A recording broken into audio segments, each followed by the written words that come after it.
Hello Sandeep, hello sir. কেমন আছো? আমি ভালো আছি স্যার। আচ্ছা, শুনলাম তুমি জব পেয়েছো। হ্যাঁ স্যার, আমি জব পেয়েছি। কোন কোম্পানিতে? স্যার, আমি ইস্টার্ন সার্ভিস কোম্পানির আন্ডারে দ্য পার্ক হোটেলে জব পেয়েছি। Wow, nice.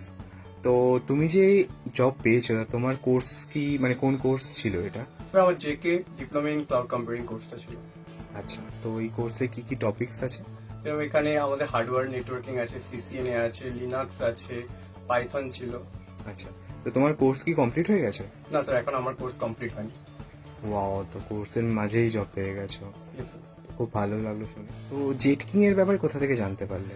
স্যার, আমার গ্র্যাজুয়েশনের পরে আমি নেটে সার্চ করেছি, যেখান থেকে আমি জেটকিং এর সম্বন্ধে জানতে পেরেছি সোশ্যাল মিডিয়ায়। তারপরে আমি জেটকিং ইনস্টিটিউশনে গেছি, সেখান থেকে আমি জানতে পেরেছি জেটকিং সম্বন্ধে।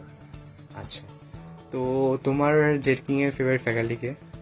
স্যার, জেটকিং আমার ফেভারিট ফ্যাকাল্টি হচ্ছে বুলবুল ম্যাম আর তানিয়া ম্যাম। আচ্ছা, তো তুমি যে মানে তোমার কোন ব্যাকগ্রাউন্ড ছিল এখানে ভর্তি হওয়ার আগে?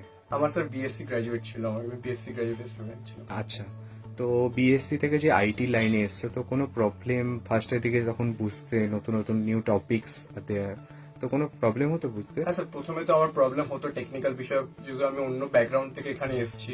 তার জন্য আমাকে আমার যেরকম টেকনিক্যাল ম্যাম ছিলেন, বুলবুল ফ্যাকাল্টি ছিলেন বুলবুল ম্যাম, যিনি আমাকে খুব বিশেষভাবে হেল্প করেছেন।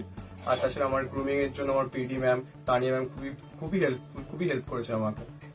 আচ্ছা, ওকে সন্দীপ, খুব ভালো লাগলো শুনে। আর তোমাকে অল দ্য বেস্ট ফিউচারের জন্য। Thank you sir. Thank you.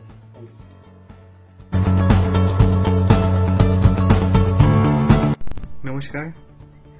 তো সন্দীপ যে জেটকিং এ পড়েছে এবং ও জব পেয়েছে, তো আপনার কেমন লাগছে যদি একটু শেয়ার করেন যে আপনার কেমন লাগছে সেইটুকুই। আমার প্রথম দিক দিয়ে একটু ভয় ছিল, হুম, কিন্তু মাঝামাঝি যখন দেখলাম তখন থেকে আমার সত্যি ভরসা ভালো লেগেছে। লেগেছে। হ্যাঁ, আমার মানে ভরসা প্রথম দিকে লেগেছে। একটা পাবে কি না, কেমন কি হ্যাঁ, হবে। আমার একটু ভয় ছিল। হুম হুম। তারপর বুলবুল ম্যামের সঙ্গে একবার কথা বলছিলাম, মানে অনলাইনে পার্টিতে যোগ হ্যাঁ, হ্যাঁ। দিয়েছিলাম। তারপর থেকেই আমার খুব ভালো লেগেছে। আচ্ছা, তারপর তো ওখানে একদিন আমি মিটিং এ গেলাম, হ্যাঁ হ্যাঁ। যাওয়ার পরে আরো ভালো লেগেছে। আর এখন আমার ছেলে চাকরি পেয়েছে, আমি সত্যি ভালো, আচ্ছা, আমার খুব ভালো লেগেছে। ধন্যবাদ, খুব ভালো লাগলো আপনার কথা শুনে এবং সন্দীপকে all the best. Thank you.